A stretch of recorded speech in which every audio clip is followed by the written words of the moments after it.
안녕하세요. 네, 오늘도 영상을 촬영하게 되었습니다. 네, 오늘 같은 경우는 자세별, 그러니까 포스처별로 저희가 이제 시퀀스를 좀 다르게 짜잖아요. 스타 출신들은 사실 시험 대비할 때 보면 시퀀스 연습, 짜는 거 연습도 많이 하실 거고, 스타뿐만 아니라 사실 다른 분들도 마찬가지일 거예요. 근데 뭐냐면 실무에서 정말 중요한 포인트긴 하니까요. 근데 저도 이제 스타 필라테스를 딸 때, 수료할 때 이제 시험 준비를 하면서 시퀀스를 정말 정말 정말 많이 써보고 짜봤던 것 같아요. 일단 제가 하고 싶었던 목적은 재미있게 플로어가 뭔가 지루하거나 루즈해지지 않게 포스처가 좀 여러 번 그러니까 포스처가 아니라 자세가 포지션 스타팅 포지션이 여러 번 좀 바뀌었으면 좋겠다 싶었고, 또 그 포스처에 맞는 또 해당되는 좀 더 도움이 될 수 있는 그런 동작을 해야 된다고 제가 생각을 했던 것 같아요. 근데 제가 포스처 별로 되게 시퀀스를 엄청 많이 썼어요. 진짜 이거 다 포스트잇 돼 있는 거 다 시퀀스인데, 이 시퀀스를 짤 때 하다 보니까 제가 되게 중요하거나 항상 놓치고 싶지 않고 항상 끼고 싶은 동작들이 생기더라고요. 사실상 저희가 필라테스 동작들을 보면요, 물론 포스처별로 조금 더 도움이 되는 동작이 있기는 해요. 허나 모든 동작이 사실 다 좋은 동작이에요. 왜냐하면 정렬에 맞게끔 정렬에 필요한 코어라는 근육을 강화하는 동작들로 이루어져 있기 때문에 사실 피해야 되는 동작이 있는 건 아니에요. 대신 좀 더 주력해야 되는 동작과 조금 더 굳이 이런 동작이 있을 수는 있지만, 사실 아예 다 절대 하면 안 돼 이런 동작은 사실 없습니다. 그래서 뭐 카이포시스나 로도시스처럼 이렇게 곡선이 심한 사람들한테, 카이포가 심한 사람들한테 흉추가 많이 굽었는데 컬업 동작을 계속 유지하면서 동작을 시키면 어차피 그 포스처를 계속 유지하는 거잖아요. 그래서 그런 거를 계속하는 건 피하지만 아예 하지 않는 건 아니다. 뭐 이런 사람들한테 롤업 동작을 아예 안 시키나요? 그건 아니에요. 일단 거기에 맞는 스트레칭이나 이완성을 통해서 조금 더 웜업 동작, 그러니까 웜업을 통해서 이 근육을 사용해도 된다는 몸에 인지를 시킨 다음에 진행을 하는 건 무리가 안 돼요. 근데 갑자기 대뜸 뭐 아무런 준비도 없이 웜업도 없이 그냥 시키는 건 무리가 될 수 있죠. 그래서 보면 매트 동작 앞에 보면 웜업이라는 동작들이 쭉 진행이 돼 있어요. 브리딩 뭐 이거는 이제 5가지 원리지만, 이거 자체에서 원리를 지나면 웜업 동작이라고 이렇게 있거든요. 브리딩, 임프린트 릴리즈 하는 거 시키고요.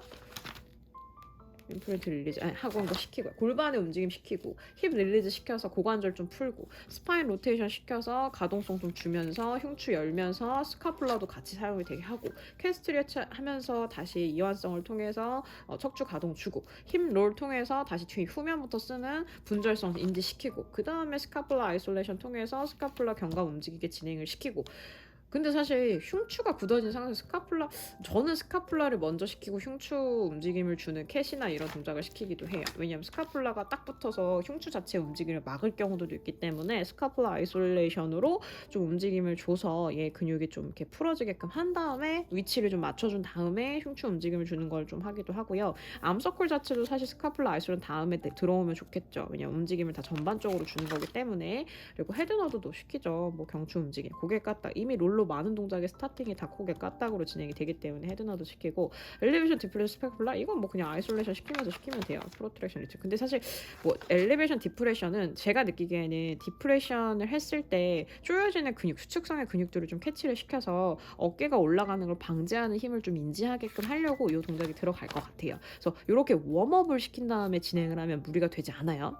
그리고 조금 더 웜업이 진행할 때 더 집중돼야 되는 것들이 있는 거죠. 근데 사실 모든 동작이 뭐 분절을 주고 모든 이런 가동을 줘야 되는 부분을 터치하고 가는 거기 때문에 꼭 필요한 동작들이죠. 저는 웜업을 빠르게 진행을 하든 무조건 진행하고 동작을 시킵니다. 무조건 시퀀스에 들어갑니다. 그래서 이 동작들이 웜업을 통해서 진행하면 사실 안 좋은 동작은 없다. 그치만 뭔가 구별되는 동작은 있어야 돼요. 일단 아이디어란 포스처를 봤을 때 정렬 상태죠. 이거는 무리가 없는 상태예요. 그래서 이런 자세로 오는 사람은 거의 없고요. 보통 회원들이건 뭐 모든 사람들, 저 또한 아이디어라진 않아요. 뭐 틀어진 부분도 있고 돌아간 부분도 있고 회전돼 있고 뭐 이렇습니다. 근데 정렬을 잡는 그 힘을 인지하기 때문에 그걸 조금 더 덜 돌아가게, 혹은 내가 돌아감을 캐치해서 그 돌아가지 않게끔 잡아주는 근육을 잡는 연습과 그런 시간을 통해서 몸이 많이 틀어지지 않게 하는 거죠. 그러다 보면 정렬 상태에 있는 게 편안해요. 정렬을 잡고 있는 게 의식해서 코어를 잡아야지가 아니라 그냥 정렬이 제일 안 불편한 상황이거든요. 사실 모든 몸이 딱 단어가 생각이 안 나요. 아다리가 맞는 느낌? 네. 딱 뭔가 딱 맞춰진 느낌이기 때문에 이게 제일 편한 자세예요 사실. 몸을 해블레하고 이렇게 풀어져 있는 자세가 편한 게 아니라 사실 모든 근육에 무리가 안 되는 자세가 정렬 상태고요. 그러면 우리가 크게 포스처를 뭐 4가지 정도로 구분할 수도 있겠지만 가장 중요한 포인트만 찝어 볼게요. 칼포시스 로도시스 포스처, 그다음에 스웨이백 포스처, 그다음에 밀리터리 타입 포스처, 그다음에 플랫백 포스처. 이렇게 4가지가 있지만 밀리터리 타입 포스처는요. 사실 거북목도 진행이 아니고 요 부분만 요 검정 좀 진한 부분만 타이트한 부분이기 때문에 타이트한 부분 뭐 하이퍼 익스텐션 돼 있는데 로도가 심한 거니까 안테리어 틸트 되고 이거 타이트한 부분만 좀 풀어주는 개념 잡아주시고 그 타이트함 때문에 이렇게 뭐가 얘가 쪼여지면 반대는 넓어질 수밖에 없잖아요. 힘이 그러다 보니까 그 부분을 좀 잡아주는 힘만 좀 생각을 하면 돼요. 그래서 제일 뭐가 없어요. 위크니스 부분도 숏한 부분도 그렇게 많이 잡지 않아도 돼요. 사실 조금 요 부분만 좀 캐치하면 되는 거라 밀리터리는 일단 조금 제껴놓고 칼포시스랑 로도시스 스웨이백 그다음에 플랫백 이렇게가 좀 더 중요할 것 같은데 저는 이 자세 나와 있는 사진을 사실 좀 싫었어요. 더 헷갈리게 생기지 않았나요? 저는 사실 이 사진은 더 모르겠고 요건 그래도 뼈대고 근육 모양 나와서 조금 구별이 되지만 좀 헷갈리게 돼 있더라고요. 사실 이 정렬도 정렬 같아 보이지도 않았어요. 그렇지 않나요? 저만 그런가요? 일단은 그래서 이 밑에 있는 이 단어적인 이 종류별의 문구 이 뭐랄까 결과를 적어놓은 요게 조금 더 중요하다고 저는 생각을 했어요. 이걸로 이해하는 게 좀 더 편하더라고요. 일단 뭐 헤드는 포워드 돼 있고요. 무조건 거북목이겠죠. 곡선이 심한 사람이야. 단순하게 곡선이 모든 게 심한 사람이에요. 후방으로도 많이 빠지고 전방으로도 많이 빠지고 아주 격한 곡선인데 심한 S자. 근데 S자가 좋은 S자가 아니라 옆면이 S자면 안 좋죠. 그래서 보통 이거는 다리가 기시고 위에 상체가 짧으신 분들이 그런 경우가 많다고 하더라고요. 그러니까 대칭이 상하체 대칭도 중요한데 그게 이제 동양인 같은 경우는 하체가 조금 짧은 편이고 서양인 같은 경우는 하체가 좀 긴 편이죠. 그래서 그런 유전학적으로 약간 그 인종별로 좀 다르게 좀 더 뭐랄까 퍼센트가 많은 포스처들이 있다고 하더라고요. 그것도 제가 자세 분석 설명하면서 조금 얘기했던 부분인데 그래서 이 카이포시스랑 로도시스 조금 다른 게요. 흉추가 아무래도 하이퍼로 많이 이렇게 익스텐션 돼 있는 상황이잖아요. 그렇기 때문에 약간 이 플렉션이 되게 심하게 되어 있다. 그래서 카이포시스인데 스카풀라가 따로 명칭화 되어 있어요. 다른 거는 스카풀라가 없거든요. 다른 건 없어요. 스카풀라는 사실 뭐 후방에 있는 거고 흉추에 영향을 많이 주기 때문에 플랫한 데는 사실 영향이 그냥 평평한 면에는 그냥 붙어 있겠죠. 근데 이렇게 곡선이 있으면 얘네도 움직일 거 아니에요. 곡선 면에 따라서. 그렇기 때문에 어덕티드 돼 있다고 되어 있어요. 그래서 그런 따로 명칭이 되어 있는 부분이 있고 그다음에 심한 곡선들 소라식이랑 럼바가 심한 곡선으로 진행이 되면서 펠빅은 럼바가 심한 곡선으로 앞으로 나가 있기 때문에 안테리얼 돼 있죠. 허리가 이렇게 치고 들어가면 골반도 따라갈 수밖에 없어요. 이 부분을 이렇게 밀면서 가기 때문에. 그래서 안테리얼 되어 있다. 그로 인해서 힙 조인트가 플렉스 되어 있는데 사실 이거는요. 이 근육이 많이 써서 힘이 강해진 플렉스라기보다는 플렉스 돼 있다는 것보다는 이 뭐랄까 압축돼 있기 때문에 그 수축성으로 인한 플렉션 돼 있는 플렉션 돼 있다는 의미가 맞아요. 그래서 이게 길이적인 수축성이 있다는 개념인 거지 강화가 되었다는 개념이랑 조금 다를 것 같아요. 그러니까 물론 강화가 되죠. 계속 타이트해지면 강화가 될 거예요. 근데 그게 원칙적으로 내가 근육을 써서 수축성으로 강화가 된 거냐 아니면 계속 눌러놨기 때문에 이게 뭔가 이렇게 굳어진 건 아니지만 길이적인 부분이 짧아진 거냐의 개념이 좀 차이가 있을 것 같아요. 그래서 보면은 다른 거에 비해 되게 길잖아요. 롱한데와 숏한데 설명이 엄청 길죠. 그래서 보통 휘어짐이 많았다는 건요. 약간 물컹물컹한 개념이에요. 그래서 위크니스, 약간 약한 부분들의 근육들이 더 많이 분포되어 있어요. 이것도 한번 읽어보시면 좋을 것 같고요.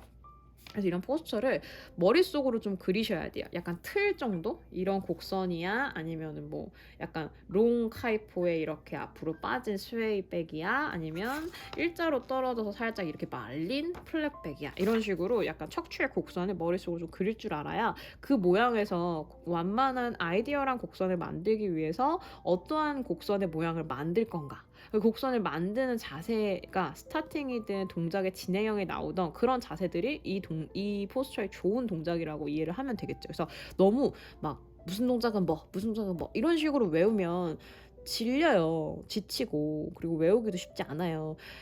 항상 말하지만 뻔한 얘기 같지만 이해를 하셔야 되기 때문에 이해를 하기 위해서는 그림화돼서 형성화시키는 게 훨씬 더 이해가 빠릅니다. 우리 막 뭐 외울 때 뭐 상상하게끔 뭐 빨간색은 사과 이런 식으로 좀 이렇게 이해도에 관련된 식으로 외우면 조금 더 기억에 많이 남잖아요. 그런 식으로 좀 그림을 그리게끔 머릿속에 그려지게끔 생각을 좀 하세요. 그게 좋아요. 제 생각에는. 그래서 일단 또 스웨이백 같은 경우는요. 조금 다른 게 플랫백이랑 조금 더 플랫백보다 좀 뭐랄까 물컹한 몸이에요. 물론 카이포랑 로도를 따라갈 순 없지만 스웨이백 같은 경우도 물컹한 몸인데 보시면 소라식이 롱 카이포시스로 빠져 있어요. 아까 요 같은 경우는 그냥 카이포시스라면 얘는 조금 더 길쭉한 롱이에요. 그래서 많이 늘어나 있는 상태라고 생각하시면 되고 그리고 펠빅은 골반은 스웨이백이나 플랫백이나 둘 다 포스트힐 되어 있어요. 무너졌거든요. 그래서 앞으로 요 부분이 앞으로 텅텅 나가는 느낌이라고 보시면 돼요. 힘이 없어요. 힘이 없어요. 얘는 전신에 힘이 없으면 얘는 배때기만 힘이 없어요. 배때기만 힘이 없어요. 그래서 앞으로 나와 있다는 것 자체가 안테리어가 아니라 무게중심이 앞으로 쏠리기 때문에 후방으로 뒤로 빠진 거거든요. 무너져 있다고 보시면 돼요. 그래서 포스테리어 트위트가 되어 있는 골반을 가지고 있으면서 앞으로 무게가 실리면요. 아무래도 그 반대되는 역할을 해야 되는 이 중간 지점에 골반의 그 다음 블럭인 이 니가 무릎이 뒤로 빠지게 되겠죠. 그래서 중심을 맞추기 위해서 빠지는 거예요. 어쩔 수 없어요. 그렇게 될 수밖에 없어요. 보통은. 아닌 경우도 간혹 있겠죠. 근데 보통은 그게 최선입니다. 보통 무게중심을 맞추기 위해서 앞으로 가면 뒤로 한번, 앞으로 가면 뒤로 한번 이런 식으로 좀 맞추는 개념이에요. 그래서 네가 그렇게 하이퍼 익스텐션 되어 있다고 생각을 하시면 되고요. 그쵸. 그리고 여기 보면은 이것도 조금 제가 형광펜을 칠하긴 했는데 약한 부분과 강한 부분, 뭐 숏한 부분, 늘어난 부분에서 엑스터널 어블릭은 약한데 인터널 어블릭은 강하다고 되어 있어요. 근데 이것도 무게가 많이 쏠려서 압축이 되어 있는 상태로 강해진 거지 사용감이 많아서 강해진 게 아니거든요, 사실. 그래서 그것도 좀 이해를 하셔야 돼요. 그래서 사실 오블릭이 엑스터널, 인터널 둘 다 사용을 하면서 회전력을 주는데 그럼 회전 자체를 하지 말아야가 아니죠. 골고루 회전해서 이걸 풀어주고 강화주고 풀어주고 강화주고 움직이면 강화될 때는 반대로도 가기 때문에 약간 뭐 풀어지는 상황의 방향성을 주기도 하고요. 약한 애는 또 그 방향을 줬을 때 강화되게 잡아주는 힘을 기르기도 하기 때문에 회전력을 주는 동작들도 필요하다고 봐야겠죠. 그래서 그렇게 이거 좀 혼동할 것 같아요. 오블릭이 엑스터널은 약한데 인터널은 강하네? 그럼 이걸 어떻게 잡지? 상관없어요. 회전하시면 돼요. 그러니까 그렇게 이해하지 말라는 거예요. 이거 약하면 무조건 막 강화시키고 강하면 무조건 안 쓰고 이게 아니라는 거예요. 이완을 해야죠. 움직임을 줘야죠. 그죠? 그렇게 이해를 하셔야 됩니다. 그리고 플랫백 같은 경우는 스웨이백보다는 조금 그래도 힘이 있어요. 제가 봤을 때 이거는 남성분들의 한 80% 이상의 포스처고요. 이건 여성분들의 포스처가 좀 더 많은 것 같아요.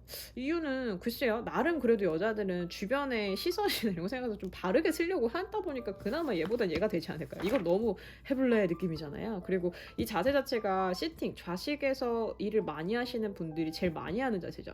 등을 기대고 골반을 미끄러뜨려서 이렇게 기대듯이 앉는 그런 약간 소파에서 많이 이렇게 해블레 앉을 때 자세. 이 자세로 많이 하면 이런 포스처가 만들어질 수밖에 없어요. 그래서 좀 많죠. 한국 사람들 좀 많은 것 같아요. 우리는 좀 앉아서 하는 그런 게 많아서 그런지 뭐 서서 움직이는 걸 잘 안 하잖아요. 워낙 앉아있는 시간이 길고 근무 시간도 길고. 그러고 플랫백 같은 경우는 그나마 이제 좀 세우려고 했는데 자세가 곡선은 아닌 거죠. 그래서 얘랑 좀 다른 부분은 일단 펠빅은 포스테리어 되어 있는데 나머지는 다 그냥 플랫해요. 그냥 곡선 없습니다. 그냥 일자로 떨어집니다. 그러면 이 곡선을 만들기 위해서는 어떤 게 좋을까요? 일단 말았다가 원위치 계속 시켜줘야 이게 좀 풀어지겠죠. 이 사이가 그냥 다 나열돼 있다고 보셔야 돼요. 그 나열을 풀려면 일단 늘리셔야겠죠. 곡선이 무조건 좋다는 건 아니에요. 뭐 그렇게 따지면 롤 자세 자체는 후방 곡선으로 봐야 되기 때문에 롤업이나 뭐 롤오버 같은 동작들 다 후방 곡선이잖아요. 그죠? 전방 곡선이 아니죠. 앞으로 나간 곡선이 아니잖아요. 후방 곡선이지만 그 이유는 뭐예요? 전반적으로 이완시켜서 원위치를 돌아오려고 하는 움직임인 거지 후방 곡선을 더 주려고 하는 움직임이라고 생각은 하지 않으시는 게 좀 더 이해가 되지 않을까 싶어요. 그래서 뭐 아까처럼 카이포시스로노시스 사람한테 많은 동작을 계속 시켜요. 좋을까요?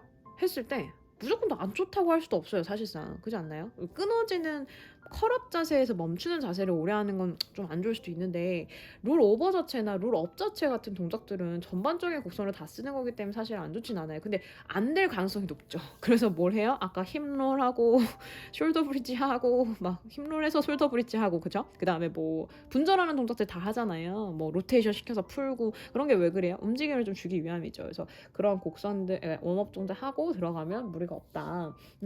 그래서 그렇게 생각하시면 되고 다른 거는요. 얘는 롱 카이푸시스가 아니라 그냥 플랫입니다. 모든 게 다 플랫입니다. 근데 골반만 무너져 있습니다. 이렇게 생각하시면 될 것 같아요. 그래서 이렇게 자세를 좀 머릿속에 상상해서 좀 이해를 하는 게 좋고 뒤에 보면 에센셜 매트워크라는 이런 단계별의 시퀀스를 간략하게 정리해 놓은 게 있어요. 이거는 스타트에서 뭐 정리를 해준 건데 이 시퀀스를 공유하자기보다는 이 시퀀스를 보면 이 단계라는 게 의미가 왜 있나 그리고 왜 이렇게 포스처를 나눠서 써놨나를 이해하셔야 돼요. 이거를 그냥 볼 게 아니라 외울 필요 사실 없어요. 이해를 하시는 게 좋아요. 왜냐하면 이거 그대로 외워서 그 시퀀스대로 할 필요 없다는 거예요. 만약에 뭐 칼푸시 로도시스가 내 회원이에요. 그럼 이 시퀀스대로 그대로 해야지. 물론 좋을 수는 있는데 이거대로 다 하는 거 1시간 내에 못 끝내고요. 왜냐면 이 자세 다 나오려면 이 동작 다 알아야 돼요. 클래식 필라테스 엄청 오래 하신 분이 가능할 거예요. 왜냐면 이건 매트 동작이니까 사실. 그래서 그거 아니고서는 사실 이 동작의 구별을 좀 하시는 게 여기서는 키포인트라고 저는 생각을 하는데 제가 형광펜을 예전에 칠해가지고 이게 이 형광펜만 볼 건 아니고 보시면 이렇게 뭔가 단계가 있죠. 1단계, 2단계, 3단계가 있어서 단계별로 동작들이 추가되는 게 있고요. 근데 웜업은 무조건 동일하게 들어가요. 이유는 아까 말씀드렸죠. 웜업을 해야지만 무리가 안 됩니다. 그래서 웜업을 통해서 인지를 좀 주고 너 쓸 거야 라는 좀 경고죠. 미리 좀 안내를 주고 공지를 하고 그 다음에 들어가는 건데 엑서사이즈를 들어가면은 추가적인 동작들을 봤을 때 좀 더 필요한 부분 그러니까 아까 말했던 강화해야 될 부분과 약해져 있는 부분 약해져 있는 거 강화를 해야 되고 강화가 돼 있는 부분은 숏한 부분은 늘려야겠죠. 그런 식의 움직임들이 들어가는데 그냥 모양을 좀 뭔가 졸라맨처럼 뼈다구로 그려서 그거에 대한 반대성의 힘을 좀 이해하면 그 자세가 좀 떠오르는 것들이 있을 거예요. 물론 그 자세의 이해도 있어야겠지만 그래서 보시면 하이프랑 로도는요 좀 얘네 플랫이랑 스웨이랑 다르게 이거 보면 플랫은 롤업 있고 스웨이는 하프 롤백 이 들어가요. 근데 얘랑 다른 건 뭐죠? 롤업은 전반적인 곡선 다 쓰는 거고 얘는 하프 롤백이니까 밑에 아래쪽 요추까지 해당되는 골반과 요추까지 해당되는 곡선만 쓰겠다는 거잖아요. 아니, 거기를 더 펌핑하겠다는 거잖아요. 물론 위에도 뭐 흉추도 곡선이 이루어지긴 하지만 사실 이 포인트 하프 롤백의 포인트는 왔다 갔다 하면서 그 부분을 더 펌핑하는 거기 때문에 거기 힘을 좀 더 기르고 원위치로 돌아오는 힘을 기르겠다는 거고 롤업 같은 경우는 워낙 플랫하니까 웜업을 통해서 좀 풀고 그 다음에 전반적인 곡선을 계속 완만하게 줄게요 라는 거지만 보면 얘는 없어요. 하프 롤백 있긴 있는데 이거는 로도가 심해서 있는 거고 로도를 좀 풀려고 있는 거고 전반적인 곡선을 쓰는 거는 없어요. 힙롤백 있죠. 힙롤백 있는데 이거는 이제 밑에서부터 퍼 올라가는 동작이니까 사실 위에 흉추를 굽는 동작은 지금 굳이 시키지 않는다는 거예요. 그 다음에 가면서부터는 조금씩 나오기 시작을 해요. 롤링 락커볼이나 이런 동작으로 헌드레드도 뭐 컬업 하고 있는 거고 그 다음 동작에 갔을 때 가는 거고 그전엔 없습니다. 그런 차이점이 좀 있고요. 그리고 아까 말했다시피 플랫백은 이제 뭐 곡선이 없으니까 곡선에 이루어지는 동작들이 많이 들어가야겠죠. 그리고 하반신 좀 타이트한 거 잡아주고 그다음에 힘 들어가야 되는 좀 잡아주고 늘어나야 되는 늘어나는 거 잡아주고 근데 여기서 더 저는 중요하게 좀 생각을 하셨으면 하는 게 사이드라인 동작들 있잖아요. 옆으로 눕는 동작들 그거 다 나중에 나와요. 전반엔 없고 마지막 단계에 나와요. 이유는 앞면과 전방면과 후방면을 좀 맞춰서 이것들이 곡선이 진행이 돼야 옆면도 잡아줄 수 있는 힘이 생기거든요. 앞면 뒷면의 움직임이 지금 정렬 안에서 택도 없는데 옆면에서 잡아주는 걸 바라긴 힘들겠죠. 그래서 2단계까지는 없고 3단계부터 진행이 됩니다. 보면은 뭐 사이드 밴드도 있고, 그다음에 뭐 사이드 라인 리프트 시리즈 다 있고, 뭐 이런 식으로 사이드 라인 자세는 나중에 진행돼요. 그래서 저희가 시험을 볼 때는 그 스타트에서는 바디가 선생님들끼리 하잖아요. 랜덤으로 되지만 바디 자체 대상들이 선생님들이라는 것 자체가 인지가 돼 있고 동작을 이해했고 뭐 그런 분들 존재하니까 사이드라인 동작을 그냥 껴도 되지만, 실무에서는 사이드라인 동작을 초반에 넣으면 물론 무릎을 구부려서 뭐 이렇게 구부려서 무릎을 이렇게 구부려서 다리를 이렇게 지지하고 펴서 할 수도 있죠, 사이드 동작을. 근데 뭐 하면 하지만 굳이? 이런 느낌이에요, 저는. 네, 나중에 시켜요. 이거 인지가 된 다음에. 왜냐면 손을 앞에 짚으면 손의 의존도 너무 심하고요. 뭐 아무리 핑거팁으로 해도 손바닥 짚으면 100%고, 그런 식으로 눌러지는 부분의 면을 사용해서 이 사이드를 유지하려고 할 텐데, 이 코어의 앞뒷면의 힘보다 굳이 그거를 억지로 시키는 거는 더 무리가 될 수 있으니 나중에 놔도 된다. 물론 재미를 통해서 사이드라인 자세도 좋지만 뭔가 지지할 수 있거나 인지가 될 수 있는, 뭔가 잡아줄 수 있는 힘이 있는 게 아니고서는 나중에 하시는 게 좀 더 도움이 되지 않을까라고 저는 생각을 합니다. 그래서 이런 에센셜 네트워크 이거에서의 차이는, 이걸 다 작성을 해서요, 차이점을 형광펜으로 칠하십니다. 그러면은 이 포스처에 왜 이 동작이 들어가는지 좀 더 이해가 되실 거고요. 사실 모든 거에 대한 그 이해가 됐다라고 말을 할 수 있을 때는 본인이 이 동작을 왜 했어? 라고 했을 때 왜 했는지 이유를 아셔야 돼요. 동작의 순서는 이제 너무 많은 동작을 저희가 이제 뭐 스타 같은 경우도 그렇고 다른 국제협회들은 책 자체가 워낙 많죠. 동작이 한 몇백 개 이루어지는데 그 동작을 머릿속에 넣는다는 것 자체가 되게 어렵다라는 그런 얘기를 많이 들었어요. 근데 동작을 외우는 것보다 가장 중요한 건요, 동작의 이해예요. 이해를 해야 나도 모르게 자연스럽게 그 흐름대로 움직임이 들어가는 거거든요. 뭐 이 동작은 뭐가 포인트예요? 그럼 뭔가 움직여서 그 포인트를 계속 찍어줘야죠. 뭐 니 스트레치 같은 경우도 후방으로 자꾸 무게중심 주는 게 포인트예요. 뭐 그 동작을 할 수밖에 없는 구조가 되는 거예요. 그래서 그런 식으로 동작의 이름과 그 다음에 동작의 포인트 되고 타겟 되는 근육을 이해해서 그 움직임을 보세요. 그러면 그 과정이나 순서가 조금 더 이해가 되실 거고, 그 이해를 통해서 본인이 연습을 해서 습득을 하시면 나중에 동작이 좀 덜 헷갈리실 거예요. 나중에 되면 진짜 이름 딱 얘기하면 바로 떠오르는 사람 많지 않거든요. 근데 이름과 타겟 근육과 동작의 과정을 봐서 그걸 이해하면 된다라고 저는 생각을 해요. 그래서 그렇게 왜라고 했을 때 이거 동작 왜요? 그래서 뭐가 좋은데요? 했을 때 말을 할 수 있어야 돼요. 그래야 진짜 내 거가 되는 거거든요. 모든 거를 이렇게 이론 같은 걸 내 걸로 이해하려면 워크숍을 들어도 마찬가지고, 그 워크숍을 들어서 그 동작만 외우는 게 아니에요. 그 동작을 왜 했는지를 이해해야 그거를 응용해서 모디피케이션을 만들어낼 수 있는 거예요. 그래서 선생님들이 워크숍도 많이 듣고 진짜 공부도 많이 하고 하시는 거 아는데, 그것들이 헛되지 않게끔 더 내 거하고 더 소스화 하려면 그 동작을 왜 했는지를 항상 생각해 보려고 하시는 게 좋아요. 모르겠으면 물어보세요. 워크숍 가서도 질문하면 돼요. 근데 이게 뭐에 좋은 거예요? 지금 당장은 물어볼 수 있는 상황이죠. 나중에 진짜 막 물어볼 수 없는 상황들, 내가 뭐 발표를 해야 돼 막 이러면 못 물어보잖아요. 그 전에 많이 물어보시는 게 좋습니다. 그래서 공부하실 때 항상 이유를 아주 치밀하게 물어보면서, 그리고 저한테 궁금한 거 있으면 메일 주셔도 돼요. 제가 메일로 설명해드리면 해드릴 수 있으면 해드릴 거니까. 일단 여기까지만 영상을 촬영하고, 그리고 다음에는 약간 스타 시험에 관련돼서 꼭 들어가야 되는 AB 프랩이나 브레스트 스트로크 이런 동작들 뭐 5가지 원리 이런 거 조금 더 간추려서 올릴까 하거든요. 스타 시험 보는 분들 좀 보시라고. 그래서 일단은 오늘은 영상을 여기까지만 찍도록 할게요. 이상입니다.